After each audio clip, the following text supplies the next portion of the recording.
61 qism.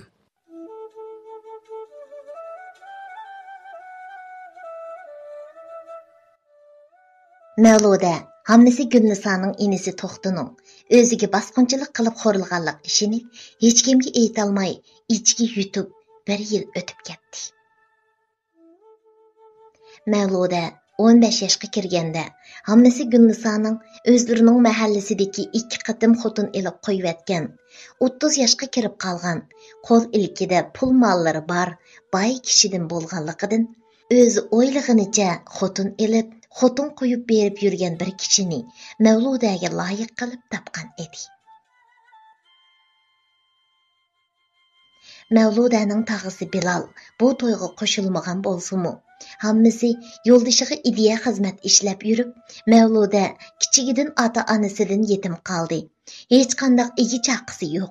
Bu boy yigitga to'y qilsa, buningdan keyingi turmushi kapolatga ega bo'lib, jafo tortmay, rohat, xonishlarda kun kechirdi. 2 qatim to'y qilgan bo'lsa, nim bo'pti? Puli bor odam ashundaq olaman deganni ola oladi.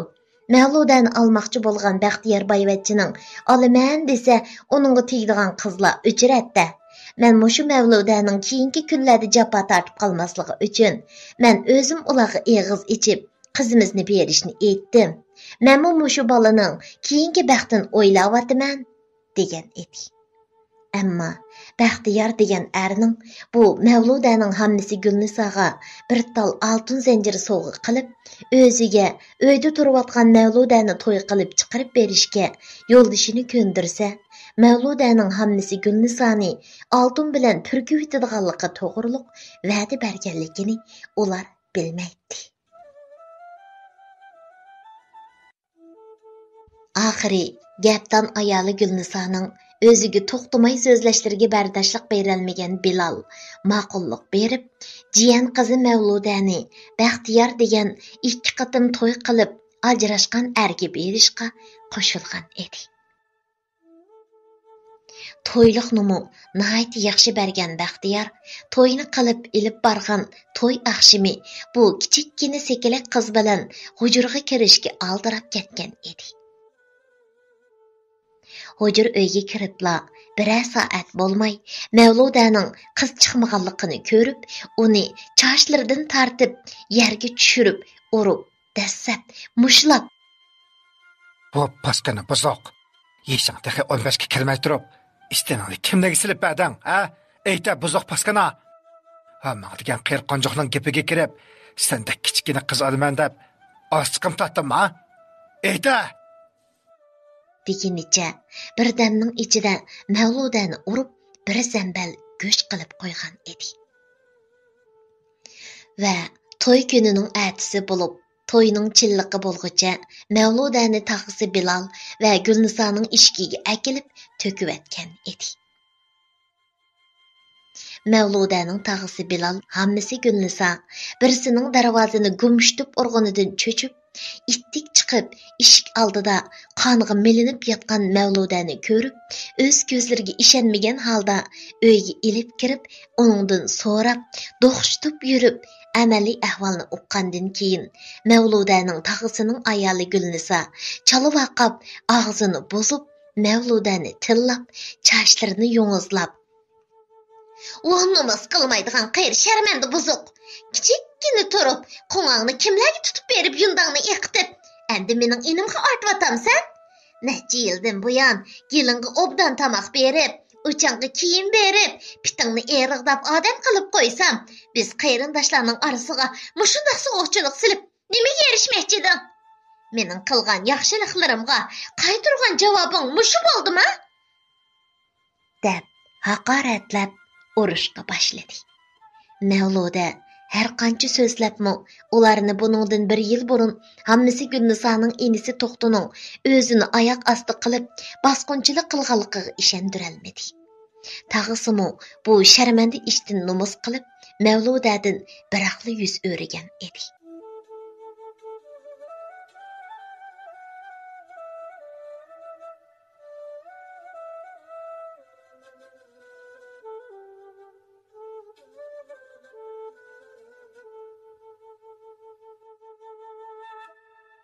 Mavluda igi chaqsiz qilib, oxiri bu hayotidan umid uzib, o'lib olishni o'ylagan edi. U tog'asining uyidan chiqib, nishonsiz ketib boradi. Uning ahvoli bakli avori edi. Yuz ko'zlari tayoq dastidan yerilib, ishigan. Qon yuqundilari yuzlarini sirg'ib, bu yo'llargacha eqib tushgan. Kiyimi yirtilib, ko'z bilan ko'rgisiz bo'lib ketgan. Ham yalang oyoq holatda, o'zimi tuymagan holda minib, cho'ng yo'lga chiqib qolgan edi. Bir vaqtda kayni tarafdan mashinaning chiroq yo'rig'i ko'rinib, Mavludaning yenidan o'tib bo'lib, asta kayniga yenib to'xtagandan keyin uning ichidan 35-36 yoshlar chamisidagi bir tushib, Mavludaning turqiga qarab, ich og'ritgan ham hesdashlik qilgan holda: "Sizga bir ish bo'lmasandim, birasdan ziyonkashlikka uchrab ketdingizmi? Men qarsam ahvolingiz bekli nachar turdi. Qarg'anda birasining zo'rligiga uchirgan o'xshaysiz. Darhol Chexiya idorasidagi soqchi xodimlarga deyil ma'lum qilaydi" dedi. Ammo Mavluda yig'lab turib: "Bo'ldi aka, menga hech kim zo'ravonlik qilgan yo'q. Mening yashig'im yo'q. Mendek sho'r peshani bu dunyoga ortiqcha to'rilib qolgan o'xshayman." Mavluda yig'lab eqibli ketgan edi. U kishi uningga hesdashlik qilib: "Salom. Boshqa ishlarni qo'yib turayli. Hozir sizni doktorxonaga ilib bormasak bo'lmaydi. Ahvolingiz bekli xatarlik" deginicha ittik kelib, Mavludani ko'tirib, mashinasiga silib, shaharlik doktorxonaga ilib bordi. Mavluda eg'ir tan jazosiga va sovuqda yalang oyoq, yerim yalang'och holatda yurib ketganlikdan o'pkasiga sovuq o'tib, zukam bo'lib ketgan edi. Mavluda doktorxonaga kelibla o't kavob bo'lib, butun badani qizib, kechicha: "Ota, oppa, sizlar qani sizlar, meni ilib ketinglar. Sizlarni bekla sevg'indim. Sizlarni qo'chqonlarda sizlar bilan birga yotqim bor" deb jo'ylib chiqqan edi. Mavludaning bu bechora holini ko'rgan, uning kiyimlarini soldirib, badanlarini surtib, doktorxonaning bemorlar kiyimini kiygizib, asmukul asqan sestara qiz ich ezilib, yig'lab ketgan edi. Mavludani akilib, doktorxonaga o'rinlashtirib qo'yib, aldirash uyiga ketgan, uni qutqizgan oqshom Mavludaning usti beshining ko'z bilan ko'rgisiz bo'lib ketganini o'ylab, atdigan Sudi saroyidan o'zining o'ylig'ini bo'yicha 16-17 yoshli qizlar hozir moda bo'lib kiyayotgan tanharakat kiyimi va putug'i shu kiyimga mos kelgudak oyoq ilib, o'zining topilib qo'yg'ini bo'yicha kechidan beri Mavludaning holidan xabar olgan sestara qizga qo'lidagi kiyimlarni berib, Mavludaning kiyimlarini almashtirib qo'yishni aytdi.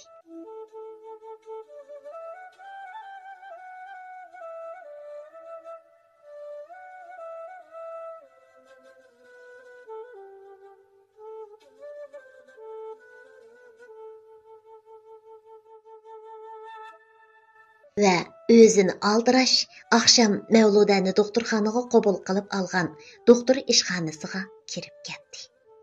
Sestara qiz bu chiroyli kiyimlarni Mavludaga kiygizib, sochlarini o'ngshab tarab qo'ygandan keyin oqshomdan beri sestara qizning yuz ko'zlarini yuyib, yirtilib, bulg'angan kiyimlarini soldirib etib, doktorxonaning kasallar kiyimini almashtirib qo'yganligidan iskati xeyli o'ngshilib qolgan Mavludaning qutqizuvchisi elib kelgan kiyimlarni kiygizgandan keyin texmi julolanib, bir chiroyli o'quvchi qizga o'xshab qolgan edi. Doktor ishxonasidan chiqqan qutqizuvchi Mavludaning yotiqiga kirib, oqshom ko'z bilan ko'rgisiz holatda turgan qizning chiroylaridagi ishiqlarimi yenib, odam iskatiga kelib qolgan turqiga qarab, asta uning karvatining yeniga kelib, Mavludadan ahvol so'radi. "Qandoq singlim? Bugun sal yaxshi turamsiz?" dedi. Mavluda o'zining qutqizib olgan bu erga qarab, nima deyishni bilolmay tamtirab turib qolgan edi. U kishi darhalla: "Ortiq ishlarni o'ylamay, obdan davolaning. Sizning barliq davolanish, kütnik chiqimlaringizni men oldin to'lab etdim. Pulning ishidanmi g'am qilib yurmang. Siz saqayganda ondan sizning ishlaringiz to'g'riliq so'zlashsakmi bo'ladi. Dedi. Uni o'ng'aysizlikdan qutuldirib. Mavluda bir hafta doktorxonada yotgandan keyin saqayib, xil obdalla asliga kelib qolgan edi. Mavludaning doktorxonadan chiqish rasmiyatlarini o'tab tugatgandan keyin Mavludaga qarab: "Salom. Siz bilan o kechada uchrashib qilib, sizni doktorxonaga elib kelib, toki mushu chaqqicha siz bilan tuzukrakmi ahvollashib, sirdishib baxmabdiq. Qarag'anda beshingizga eg'ir qismatlar tushgan qizdek qilasiz. Doktorxonadan chiqqanda bog'dak bir joyingiz bormi?" deb so'radi.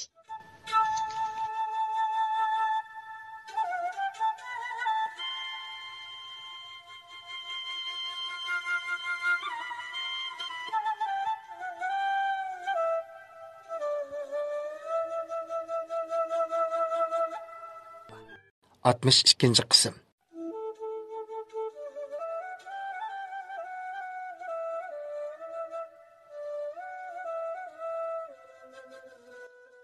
Mavludani kechida qutqizib olib, doktorxonaga elib kelib, balnisga aldirib davolatgan uning doktorxonadan chiqish rasmiyatini o'tab bo'lgandan keyin: "O'tgan kecha sizni uchratgan cheg'imda holingiz behli xarob. Kayfiyatingiz shundoq nachar. O chaqda sizdan ortiqcha gap so'rag'idek bo'lmadim. Endi xeyli o'ng'ishlab, aslingizga kelib qoldingiz. Men sizni uyingizga olib qo'yay. Uyingiz nada? Ota-ona, urug'-tuqqanlaringiz bormi?" deb so'radi. Mavluda lavlarini tishlab yerga qarab, birdam turib ketgandan keyin: "Aka, siz bek yaxshi odamkansiz. Sizdan yushirmayman. Buningdan 3 yil burun yiliqi cho'ng tipdiki yer tavrash ofitin unutib qolmagan bo'lishingiz mumkin. Shu qatimqi yer tavrash ofitida uy gumurlib tushganda otam opam tomning ostida qilib qutqizolmay o'lib ketgan. Shuningdan buyon tog'amning uyida turayotgan edim. Hech qanday bir kichik bola ota-onasidan ayrilib yetim bo'lmasin. Yetimning gapiga hech kim ishonmaydi ekan. Ba'zi gaplarni og'zimdan chiqarolmayman aka. Shunlashqa mening yoki boshliqqudek uyim, menga kuyunadigan urug'-tuqqanlarim yo'q. Men hozir o'zimning nega berishimni bilmayman." Mavluda shundoq degunicha alqini bilan yuzlarini etib, ün silib yig'lab ketdi. Mavludani qutqizib olgan uningga ich og'ritgan holda birdan turib ketib: "Bo'ldi sog'lam. Ko'nglingizni yerim qilmang. Bu hayot odamning boshiga har xil qismatlarni soldi ekan. Odamni har xil sinoqlar bilan sinaydi ekan. Ba'zilarini azob bilan, yana ba'zilarini o'lim bilan. Hayot qag'alla, yana yoshimsaq bo'lmaydi ekan. Agar boshqa bir joyingiz bo'lmasa, mening uyimga berib tursangiz bo'ladi." "Aras, men texi o'zimni tanishtirmabdiman. Mening ismim Navqiron. Mushu shahardagi cho'ng savdo do'konlariga ichkirdan mal ilib chiqib o'tkazaman. Mening 1 yoshdan oshgan qizim bor. Ayolim necha oy ilgari qatnash hodisasida tugab ketgan. Men o'lim oldidan qutulib qoldim. Ammo ayolim behli og'ir yaralang'ashqa uni qutqizib olishga imkon bo'lmay qoldi. Bo'ldi. Bu ko'ngilsiz gaplarni qilishmayli. Siz xotirjam bo'ling. Men odatda uyda bek turib ketmayman. Uyda uy xizmatchilari ham qizimning holidan xabar oladigan bola boqquchi bor. Siz mening uyimga borsangiz zerikib qolmaysiz. Bo'ldi. Qolgan gaplarni uyga borganda qilishayli." Navqiron shundoq degunicha Mavludani mashinasiga chiqarib yurib ketdi. Navqiron mashinasiga Mavludani silib 15 minutdak mangandan keyin bir dach shakllik esil turalg'i uyning oldiga kelib, mashinani to'xtatdi. Mavluda kichigidan sahroda cho'ng bo'lgan hamda 12 yoshida ota-onasi tugab ketib, tog'asining uyida turib, biror qatim shaharga kirib, bundaq esil turalg'i joylarni ko'rib boqmaganligi uchun bu o'zini qutqizib olgan Navqiron ismli erning elib kelgan esil dachisiga qarab, hayron bo'lganligidan og'zini ochgan holda turib qolgan edi. Darvozani 40 yoshlar atrofidagi oq yuzlik, o'ttir bo'y, xil obdal at ilib samirib qolgan bir xizmatkor ayol ochdi. Mavludaga qarab, kulimsirab qo'yib: "Keldingizmi, xo'jayin?" Acha, sizga necha qitim deyman. Meni o'dullar navqiron deb chaqiravering deb. Nemiski bundoq yot ko'rgandek xo'jayin deb so'zlaydigansiz. Biz bir oila kishilar bo'lib qolganimi xeyli vaqt bo'ldi. Meni xo'jayin deb chaqirsangiz, o'zimni bekla g'ayri his qildi ekanman. Bundan keyin undoq chaqirmang, ha? Haras. Bu singliningizning ismi Mavluda. Bundan keyin mushu uyda biz bilan birga turdi. Qizim Mehriyaga qandoq kuyingan bo'lsanglar, bu qizga shundoq yaxshi muomala qilgan bo'lsanglar. Navqiron shundoq deginicha Mavludani dachi ichiga ilib mangdi. Bu dachida eshik ochgan ayoldan boshqa yana ashu ayol dematlik 40 necha yoshlik ayoldan ikkilan bor bo'lib, birisi maxsus Navqiron xo'jayinning qizi Mehriyaning holidan xabar oladi. Qolgan ikkisi dachining ichini tozalab, yig'ishtirish, osh tamoq etish degandek ishlarga mas'ul bo'ladi. Mavluda bu dachiga kelib, uzunga qolmayla dachidagi xizmatkor ayollari bilan nihoyat obdan chiqishib ketgan edi. U azaldan kichik bolaga amroq bo'lg'achqa, Navqironning qizi Mehriyani bakli yaxshi ko'rib qoldi. Uning bilan birga dachi ichidagi gullikni sayli qiladi. Har xil qiziqarli harakatlarni qilib, Mehriyani kuldirib, xushal qiladi. Navqiron bu dachiga Mavludaning kelganidan bakli suyungan edi. Chunki qizi Mehriyaning har qatim Navqiron safardan qaytib kelgan vaqtida otasini ko'rib, bakli xo'sh bo'lib ketgan bo'lsa, sirtqa manganda qizi Mehriya yig'lab, o'mchiyib, otasidan ayrilg'usi kelmay, bakli qarg'ishlik qilib ketadi. Ammo Mavluda bu dachiga kelgandan buyon otasi bilan parvosiz holda Mavluda bilan o'ynab, uxlasimi Mavluda bilan uxlab, nihoyat xushal o'tayotgan edi. Bara Navqironning Mavludaga ko'ngli tushib qoldi. Ammo o'zi bilan bu kichikkina qizning xeyl obdal yosh farqi bo'lg'achqa, o'zining o'y-xayollarini o'zi inkor qilib yuribdi.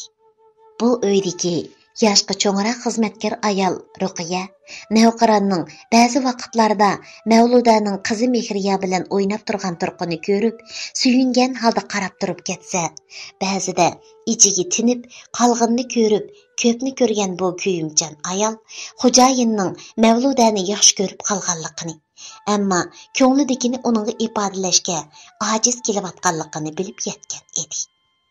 U bir kuni Mavludaga kuyingan holda bu to'g'riliq eg'iz ochgan edi. Mavludami o'zidan 20 yosh cho'ng bo'lsa-mu, qaramoqqa unchalik cho'ng ko'rinmaydigan, nihoyat salobatlik, esil, pozor kiyinib yuradigan qutqizg'uvchisi Navqironga boshqacha hurmat nazari bilan va mehr bilan qarab yurayotgan edi. Xizmatkor ayol Ruqiyaning Mavludani Navqiron xo'jayin bilan to'y qilishga aytgan so'zlarini anglab, Mavludaning yuzlari qizirgan holda ortiqcha gap qila olmay, lavlarini tishlab yerga qarab turdi. Bu qizningmi Navqiron xo'jayinga mayli borligini his qilgan Ruqiya Navqiron xo'jayin bilan so'zlashib, uning homiylik ostida Mavludani tog'a homilari to'y qilib bergan ardin to'yliqlarini to'liqi bilan ham oshirib qaytirib berib, ajrashtirib olgandan keyin uzoqqa qolmayla nihoyat hashamatlik to'y qilib Mavluda bilan birga o'tishga boshladi. Ularning turmushi nihoyat xushal-xo'ram, baxt ichida o'tib. Navqiron xo'jayinning ayoli tugab ketib, bakmi tushkunlashib ketgan ruhiy kayfiyatidimi yaxshilanish bo'lib, savdolarimi kundan kunga taraqqiy qilib, ro'naq tepib ketayotgan edi. Navqiron bilan Mavludani ko'rgan har qanday bir kishi bir-biriga nihoyat mos kelgan, baxtli ayollar ekan deb ularga masligi keladi. Ammo bular to'y qilib, yana bir farzandlik bo'lish uchun shuncha tirishgan bo'lsa-mu, to'y qilg'ili 6 yilgacha Mavluda navqirondan homildor bo'lmagan edi. Mavluda buningdan bakli ko'ngli yerim bo'lib yuradi. Navqironmu bu suyumlik umoq ayolidan bir farzandlik bo'lishni shuncha orzu qilgan bo'lsa-mu, uning homildor bo'lmaganligiga ich achchiq bo'lib, ichiga tinib yurgani bilan ayoli bor yerda o'zining bu xil kayfiyatini chandurmaslikqa tirishib, kunlarni o'tkazayotgan edi. Mehriyamu maktab yeshig'i to'shib, maktabga berayotgan edi. Bu mezgillarda Mavludamu 20 yoshdan oshgan bo'lib, yoshlik his tuyg'ulari kundan kunga kuchayib, hissiyotlari qo'zg'alib, ko'pincha sirtda savdo ishi bilan yurib, dachaga kamdan kam qaytib keladigan yo'ldoshi navqirondan qanoat hosil qilmaydigan bo'lib qolgan edi. Navqironning qizi Mehriya maktabga berib, o'zi uyda yolg'iz xizmatkorlar bilan qilib, bozor aylanib, bekorchilikda yuribmi, sal ichi siqilib qolgan Mavluda o'zining bolalik bo'lishini o'ylab, doktorxonaga berib, ayollar bo'limida tekshirtgan edi. Ammo to'limi afsus. Mavludaning buningdan 8 yil burun jinsiy a'zosi og'ir zarbiga uchirganlikdan, mangu tug'ut iqtidoridan qolganligi, tug'mas bo'lib qolganligi isbotlandi.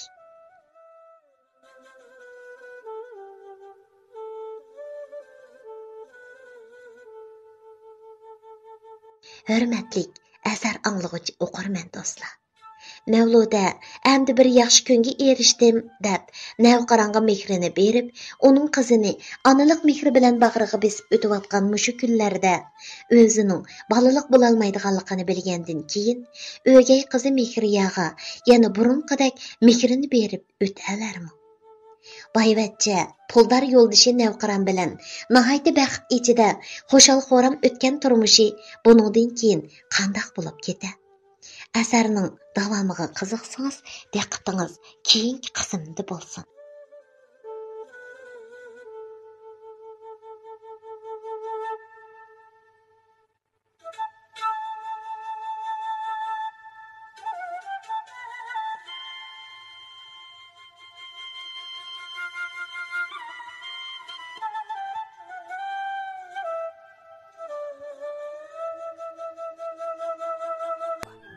Altmış üçüncü qism.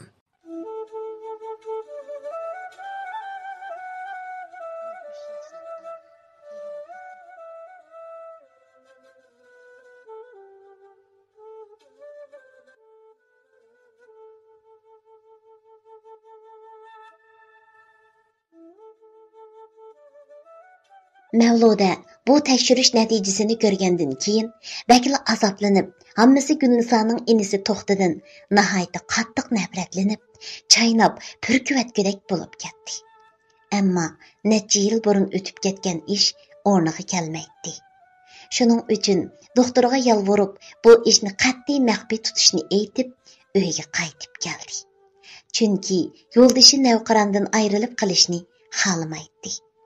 Shuningdan keyin barliq mehrini o'gay qizi Mehriyaga berib, uningga texmi kuyinishga boshladi.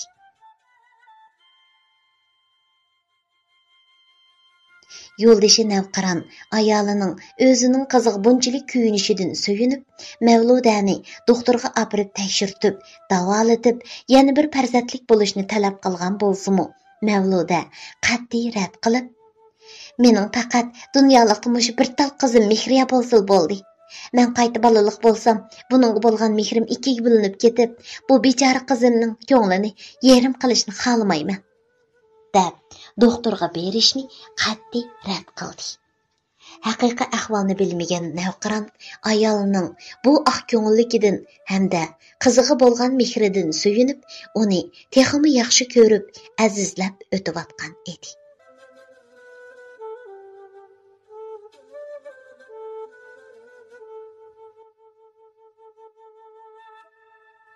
Әмма ай yillar o'tib, Mavluda barğancha yo'ldishi Navqirandan qanoat hosil qilmaydigan bo'lib qilib, sirtdan boshqalar bilan ko'ngil xo'shi qilib, ashni tutay desa, yo'ldishining yuziga sat bo'lishidan qo'rqib, ba'zi bir boyvachcha do'stlarining tashabbusi bilan Saniya xo'jayinning klubiga berib, Mardan bilan tanishib, uningga bakil o'ginib ketgan edi.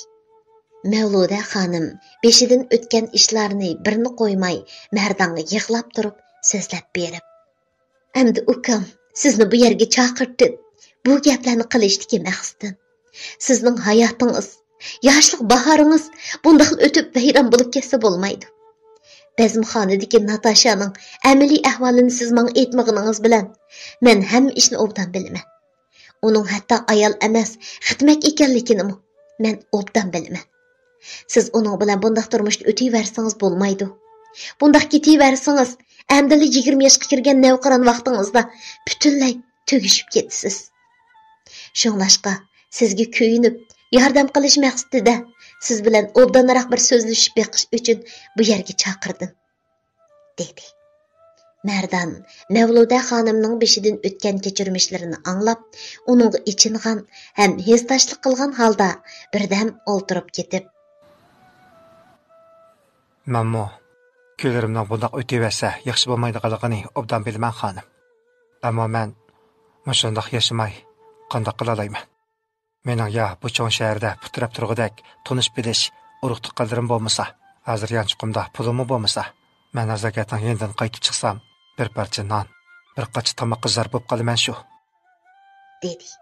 O'z turmushidan og'ringan talaffuzda.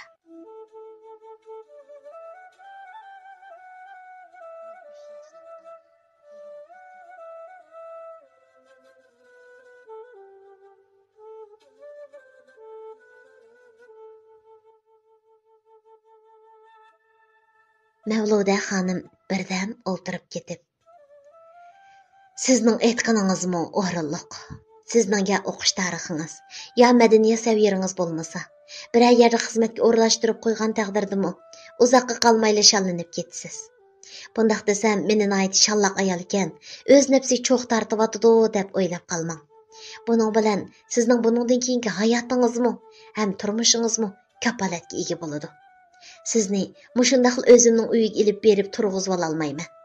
Yo'ldishim Navqiron bir oyda 2 kun yoki 3 kun uyda bo'lsa, boshqa vaqtda sirtda yuriydi. Uyda qizim Mehriya bilan men, yana 3 nafar xizmatkor ayol birga turamiz. Endi gapning postkallasiga kelsam, o'gay qizim Mehriya buningdan 1 yil ilgari bir qatimliq mashina hodisiga uchrab, xotirasini yo'qotgan. O'ziga nihoyat chiroyli, sohib jamol go'zal qiz edi. Xuddi ko'z tekkandek ish bo'ldi. Ba'zida shundoq normal, gap so'zlari o'rinliq, ba'zida qatnash hodisiga uchirgan vaqtidagi ishlar ko'z oldiga kelib qolamdekin, saranglardek qilqlan qilib ketadi. Shuningga uningdan ansirab, qashidan faqat ayrilmaymiz. Yuqur organdagi, ichkir o'lkadagi, Beijing, Shanxaylarga opirib, neyro kasalliklar mutaxassisi doktorlarga ko'rsatdik. Ularmi bu xil kasallikning bir mezgildan keyin xotirasining asliga kelib, yaxshilanib ketadiganligini aytdi.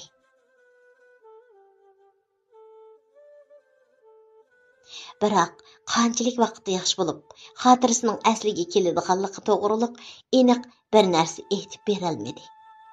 Ularning qarashicha, qizimizni yotliq qilib, biror yigitga to'y qilsak, xotirasining asliga kelishiga, kasalning saqayishiga foydasi bo'ladi ekan.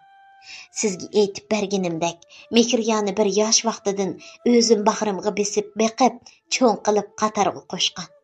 O'zimning qizimdan bakrak mehrim bor. Ammo uni qarab turibla, notunush, o'zimni tushunmaydigan bir narsaga tutqizib qo'ysam, qizimni nobud qilib etishdan sirt, shuncha vala mushaqqatda yo'ldishim Navqiron borliqqa keltirgan igilikini vayron qilib etishidan, uningdan sirt, qizim Mehriyaning xotirasini asliga kelish tugul, uning ziyonkashlik qilib, teximi sarang qilib qo'yishidan ansirab, udul kelgan o'zim tushunmaydigan biror yigitga to'y qilib ketib qo'ya olmayman.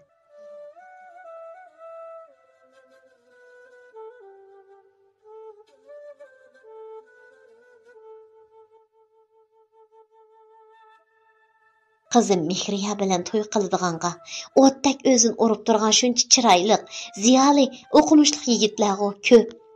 Ammo bilsam bilmasam, ular Mehriyaning otasi Navqironning mol dunyosini ko'zlab, uning bilan to'y qiladi.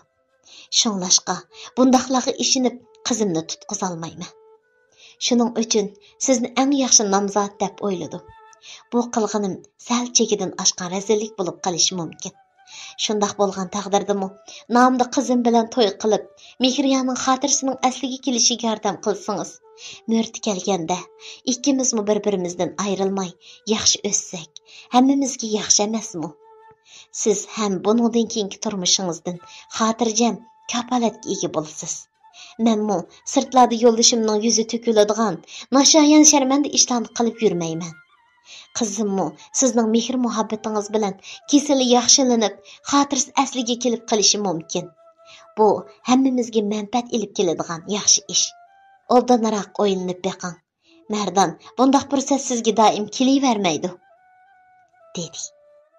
Uningga kuyingan talaffuzda.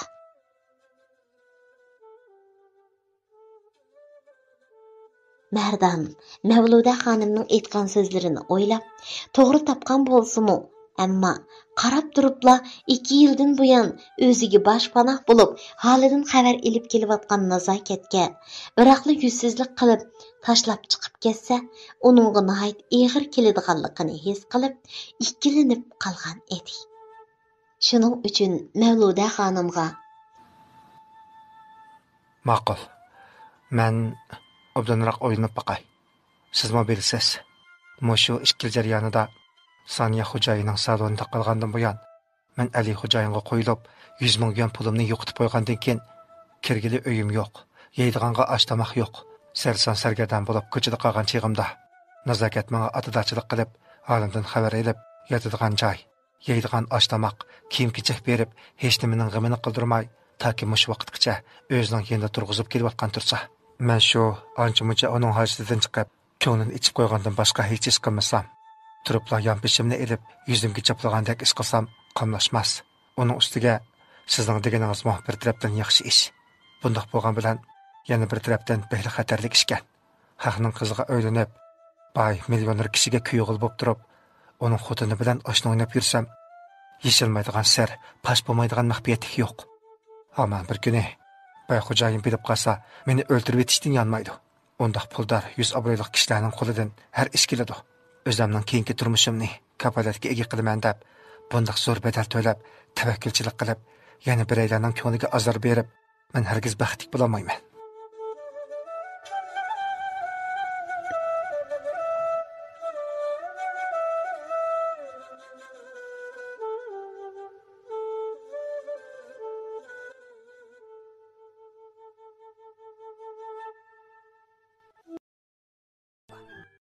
Altmış 4. qism.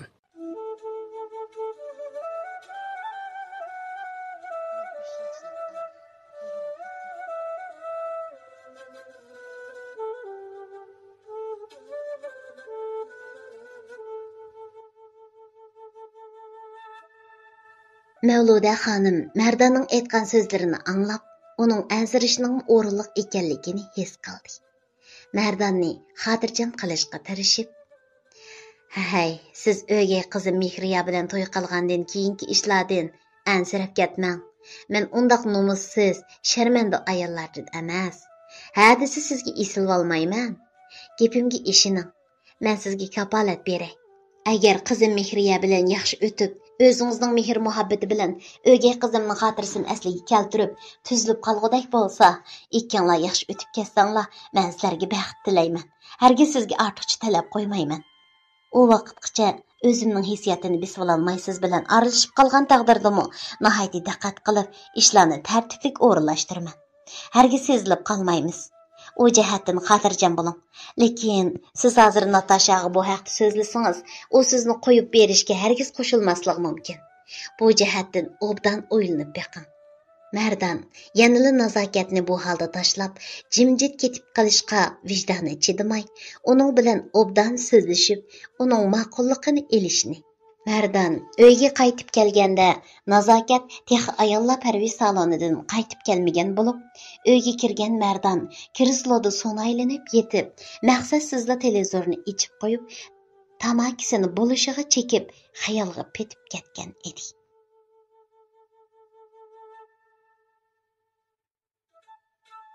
Onun kallasida bir-biriga qarshi ziddiyatlik o'y-xayollar bo'lib, zodi qandaq qilishni, nazokatga bu ish to'g'riliq jumladan nazokatdan ayrilish to'g'riliq qandaq eg'iz ichishni bilmayotdi. Bu ishlarni nazokatga aytsa, uningga haqiqatan eg'ir alam bo'ladi. Ammo Mavluda xonim aytgandek, Mardon bu joyda o'zining hayotini bundaqla nobud qilsa bo'lmaydi. Oxiri u bir qarorga kelib, o'zining bu joydan ketadiganligini, boshqa biror turmush yo'li topadiganligini nazokatga aytishni o'yladi. U shunday xayollar ichida qanday usulda eg'iz ichishni bilolmay turganda, tuyuqsiz eshik ochilib, nazokat kirib keldi. Va uyning ichining bulishiga tamaki isi bilan tushib ketganligini ko'rib, hayron bo'lgan holda: "Voy Mardon, nemandaq mingsar o'tirib yotgan qamarvozdek g'amga petib, bulishiga tamaki chekib, buruqtirmichilik ichida o'ltirib ketdingiz. Men ketib, uydimmi chiqmagan o'xshamamsiz? Bilgandek, qursiqingiz ichib ketdi deb, sizga achchiq to'g'ri qurmiz ilib keldim mana. Qo'llaringizni yuvib chiqing, g'iza olmayli. Menmo salondan chiqibla sizni uyda osh o'ltirib ketmasin deb, tamoq yemay tayyor bo'lgan to'g'ri qurmisi bilan tamoqni ilib udil uyga qaytib kelginim." U shundoq degach, derazalarni ochib, uyning havosini almashtirishga boshladi va qo'lidagi yaltiroq xaltada ilib kelgan to'g'ri qurmisi cho'plarni tovoqqa ilib, choy damlab, tamoq ustiliga ilib keldi. Mardonning faqatla tamoqqa ishtihosi yo'q bo'lib, tamoq ustiliga kelgan holatdimi, kallasida bayotinqi xayol. Mavluda xonim aytgan so'zlarni, nazokatga qandoq eg'iz ichishni bilolmay, birdan uningga qarab qo'yib o'ltiradi.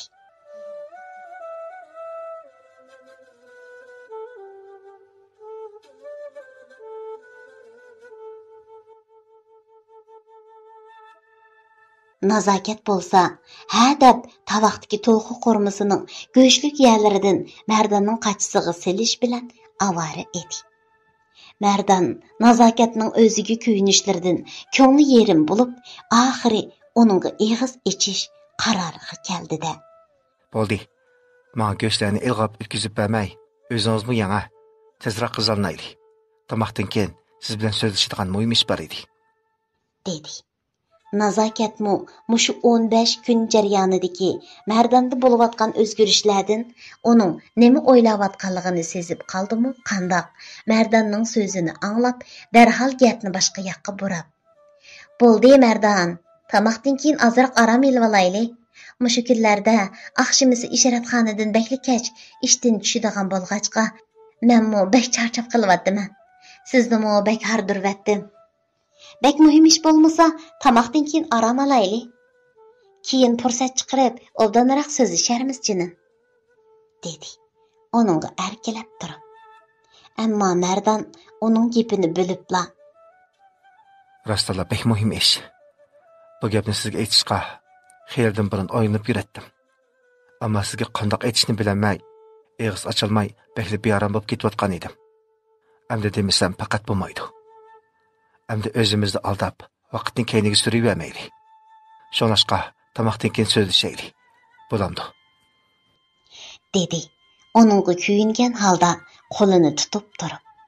Nazokat shu hamon Mardonga tikilib qarab: "Mendan bezorlik his qilyapsiz? Mendan boshqa bir rasm topdingiz shundaqmi? Undaq qilmang Mardon. Sizningdan o'tinib qolay. Men bu holatda yolg'iz tashlab qo'ymang. Sizningdan ayrilib qolsam, qandoq yashayman? Men qandoq qilaman? Menga bundaq bag'ri tashliq qilmang. Kartamdagi pullarimning hammasini sizga beray. Bundan keyin kunda ishratxonaga berib, boshqalarga hamroh bo'lib topgan pullarimning hammasini sizga beray. Qandoq xashlasangiz xashlang. Nada o'ynasangiz o'zingizning ixtiyori. Meningdan ayrilib, bu joydan ketmasangiz bo'ldi." Nazokat shundoq deb Mardonga esilib yig'lab ketdi.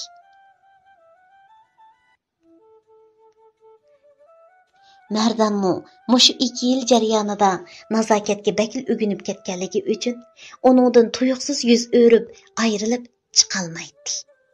Bundaq qilishqa uning ko'nglimi unmaydi. Mərdan oldida yig'lab, ezilib ketgan nazokatga ichi ag'rib, bu to'g'riliq qayta eg'iz ochmadi. Ammo Mavludaning aytgan gaplari uning kallasiga kirib olib, bakla bearam qilib Kunlar mushu tariqada o'tib ketyapti. Nazokat ishratxonaga berib, Mərdan xolisa uning bilan birga qo'dg'uvchi bo'lib, u yerga berib, varang-churung, qiqas cho'qan, naqshi muzika ichiga to'lgan cho'ng zal ichida pivi ichib, muzika anglab, xolisa to'lg'imi usul o'ynab, nazokatni saqlab, nazokat ayrimxonada erlarga 3 ta hamro bo'lib, karaoke aytib, haraq ichishib, ishdan tushgan vaqtida uni ilib uyga qaytib degandek yana bir hafta o'tib ketdi.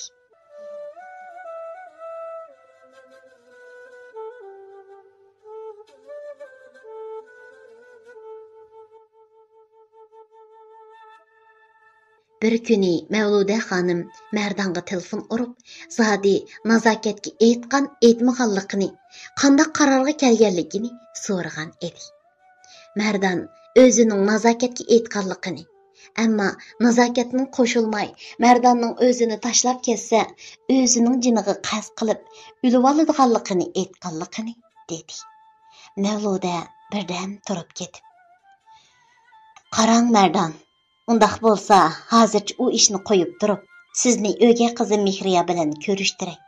Agar qizim bilan ko'rishib, mening talabimga qo'shilib qolg'idek bo'lsangiz, hozircha nazokatga aytmay turib, yo'ldishim Navqaram bilan sizni ko'rishtiray. Umi sizni ko'rib, so'zlashib baqsin," dedi. Mardon Mavluda xonimning taklifiga qo'shilib, ma'qullik bildirdi. Ammo Mavluda xonim o'gay qizi Mehriya qatnash hodisiga uchirgan mushu 1 yildan buyon vajildab mashinlarni o'tishib turgan qaynam tashqinliq to'lgan shahar ichida qizi Mehriyaning tuyuqsiz kasali qo'zg'alib, uning biror ahmoqlik qilib qo'yishidan ansirab, sirtlarga elib chiqib baxmagan bo'lg'achqa, Mardon bilan sirtda ko'rishish imkoniyat yo'q edi. Shuning uchun uni uyga ilib berib, qizi Mehriya bilan ko'rishtirishni bir necha qatim Mavluda xonim Mardonga aytgan bo'lsa-mu, ammo Mardon muvofiq fursat chiqqanda o'zining Mavluda xonimga telefon qiladiganligini aytib, vaqtni kayniga so'rib kelayotgan edi. Bugun Mardonning ta'ligiga nazokat bilan ishratxonada birga 3 ta hamro bo'lib, bezmixonaga kelgan erlarning ko'nglini ochadigan ayollarning bir chiyiga qatnashadiganligini aytib, nazokat Mardonni uyda yolg'iz qoldirib chiqib ketdi.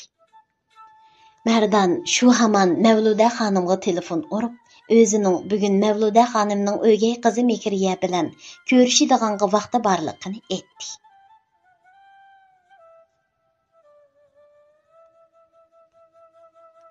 Hürmetlik əsər anlıqıcı oqurman dostlar. O'ziga har doim jobodek yepishib yuradigan nazokatdan bugun ayrilib fursat chiqargan Mardon Mavluda xonimning o'gay qizi Mehriya bilan ko'rishgandan keyin qanday qarorga kelar?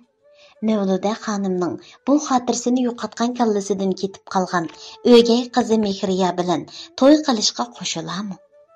Agar asarning davomiga qiziqsangiz, diqqatingiz keyingi qismida bo'lsin.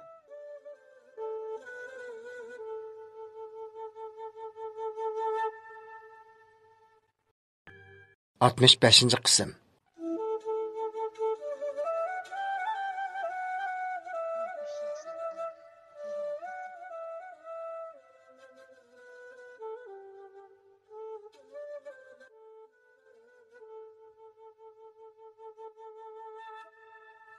Mavluda xonim Mardonning telefonda aytgan so'zlarini anglab, nihoyat xushal bo'lgan holda: "Nihoyat yaxshi bo'ldi, Mardon.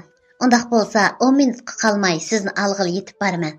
Sizmi darhol binodan tushib turing," dedi. Mardon Mavluda xonimning telefonini qo'ygandan keyin Aldırış yataq uyga kirib, hozirgi zamondagi moda kiyimlarini almashtirib, chochlarini tarab, tikilma aynak oldiga kelib, o'zining qamlashgan bo'ybastiga mamnun bo'lgan holda qarab ketib, uydan chiqib, ittik binodan tushdi. Dal shu vaqtda bir taksi mashinasi kelib, mashinaning darizasi ochilib, Mavluda xonim Mardonni chaqirib, mashinaga chiqishni aytdi. Bu vaqtda uyda nazokat bo'lmaganligi uchun Mardonmo xotirjam taksi mashinasida o'ltirib, Mavluda xonimning turalg'usi bo'lgan navqiron xo'jayinning dachasiga yurib ketdi.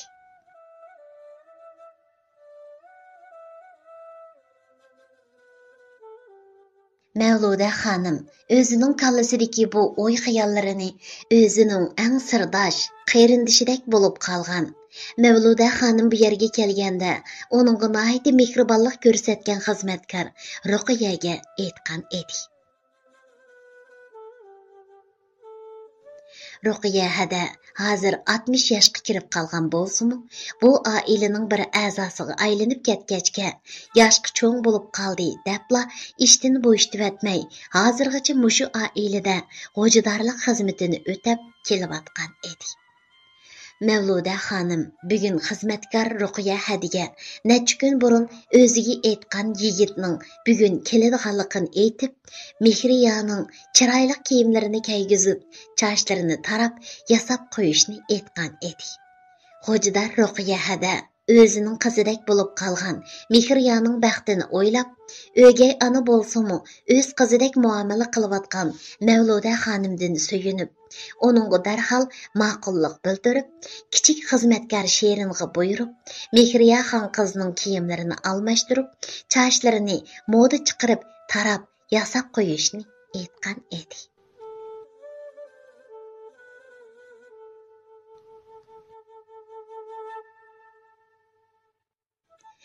Oxiri taksi mashina dachining oldiga kelib to'xtadi. Mardon bu isil dachiga qarab, sal hayron bo'lgan holda turadi. Bularni Xo'jidor Ruqiya hada darvozani ochib qarshi oldi. Bu vaqtda Mehriya bilan Sherin gullik bog'chada bo'lib, Mehriya gullarini tomosha qilib o'tiradi. Chiroyli oq to'r ko'ylak bilan asli shuncha nazokatli go'zal Mehriya xuddi oqqu malikiga o'xshab qolgan edi.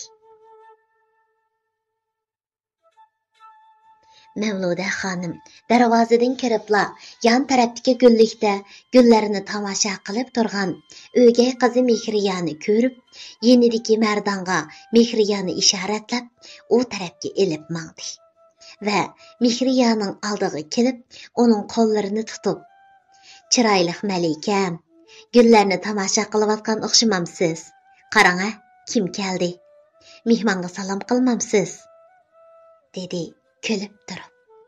Shu hamon gullardan ko'zini uzib, beshini ko'tarib, o'gay apsi Mavludani ko'rgan Mehriya kulimsirab, uning gapi bilan yenida turgan Mardonga qarab, yuzlari vellida qizirib, xijil bo'lganlikdan levini tishlab yerga qarab oldi.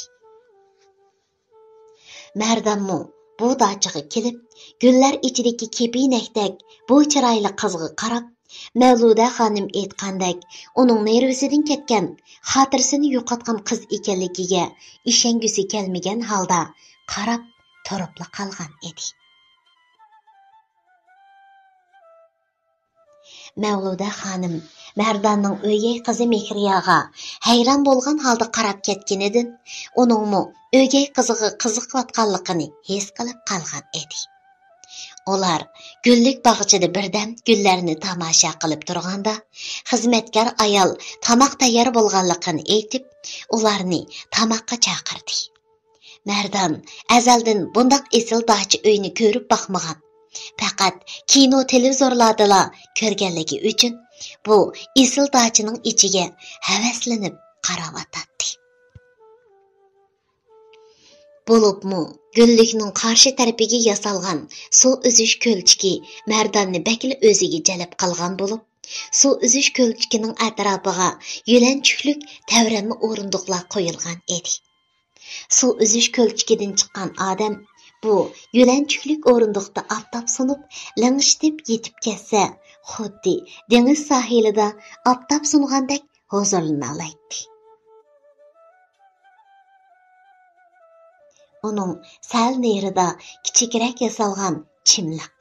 Chimliqning atrofiga har xil meyvelik daraxtlar tikilgan bo'lib, bu dachining atrofi bir char baqqaga o'xshab qolgan bo'lib, haqiqatan esil loyihalangan edi.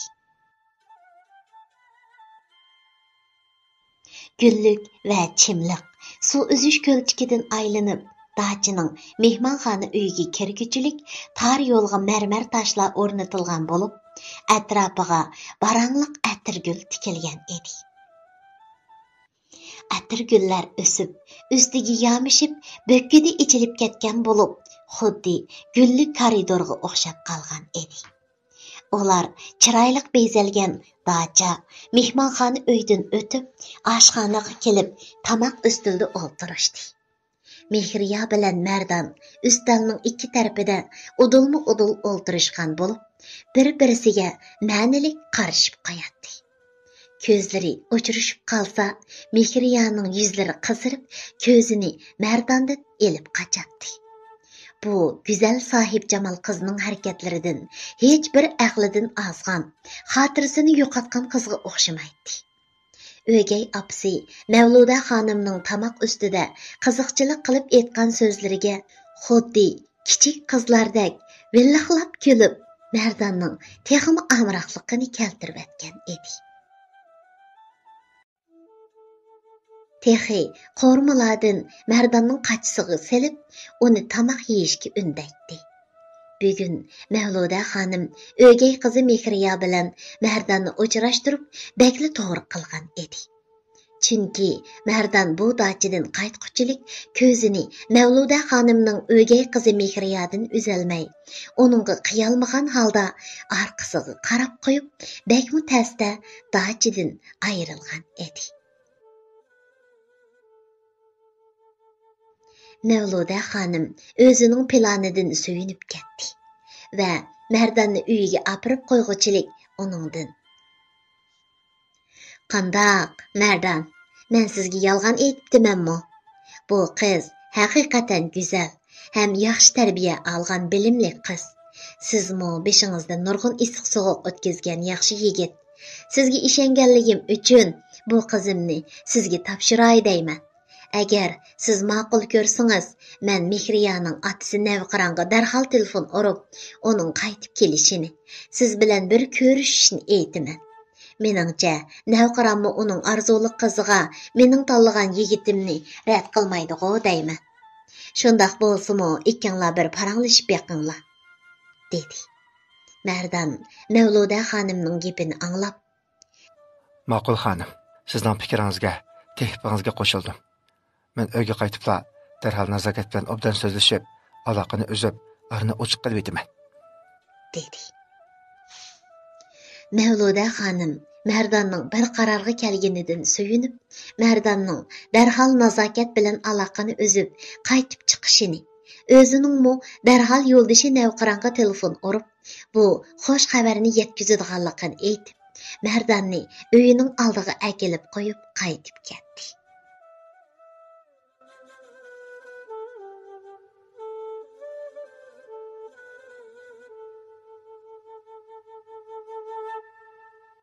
Mardan uyga chiqqanda nazokat allaburun choydan qaytib kelgan bo'lib, dariza oldiga kelib, o'zlarining o'ltiraq binoning oldiga bir taksi mashinaning kelib to'xtab, uningdan Mardan bilan birga ko'rinishda 30 yoshlarda bordek salobatlik, nihoyat pozor kiyingan bir ayolning mashinadan tushib, Mardan bilan nihoyat qizg'in, nemidir bir ish ustida so'zlashib, Mardan bino ichiga mang'andala, yana taksi mashinaga chiqib, yurib ketganligini ko'rib, "Xat paskini jumboq, sen o'zingning puliga, boyliqingga tayinib, mening aşkımni o'z yoningga tortishga urinibsan-da. Shunlashqa necha vaqtdan beri Mardan mushunda g'amga petib, oxir mendan ayrilish qaroriga kelib, heliq gapni qilibdi-kanda. Undaq oson ish yo'q. Agar mendan ayrilishda ching turib olsa, bo'ldi, yashamayla qo'yman. onunğa ölüp berip, bir ömür vicdan azabı qoymaydigan bolsam, deganlarini o'yladi. Chunki nazokat hozir Mardonga bakli bog'lanib qolgan bo'lib, oningdan ayrilib qolsa, o'zini yashayolmaydigandek his qiladi. Mardon bino ustiga chiqib, uyning qulubiga oshkuch silib, uy ichiga kirganda, chiroylarining o'ng suli qolmagan, lavlari tatirib, qini qashqan holda nazokat mehmonxona ichida eshikka qarab turadi. Eshikni ichib kirgan Mardon uy ichi jimjit bo'lganligi uchun uni texi qaytib kelmadi deb o'ylagan edi. Ammo o'ziga ko'zlarini maqtaq qadab qarab turgan nazokatni ko'rib, tallari jo'g'ildab ketdi va chiroyiga majbur kulki yugurtishga urinib, "Voy, Badrli qaytib kelibsiz-ku. O'tirdigan chiyonlar amaldan qoldimi?" deb so'radi. Ammo nazokat uning suoliga javob bermay, "U ayol kim? Ashuni deb mendan ayrilmoqchi bo'ldingizmi? Uning mendan nari yaxshi. Pul desangiz pullarimning hammasini sizga beryapman-ku. U ayol texi mendan xeyli cho'ng ekan. Nimishqa undaq qilasiz?" deb so'radi. Mardon o'zining nima deb eg'iz ichishini bilolmay gangirab turganda, nazokatning o'ziga bu savolni qo'yganidan xeylilar yeniklab qolgan edi. U asta nazokatning qishig'i kelib, "Avval o'zingizni besvelab, bu yoqqa kelib o'tiring. Anda sizga hamma ishni aniq so'zlab beray", dedi.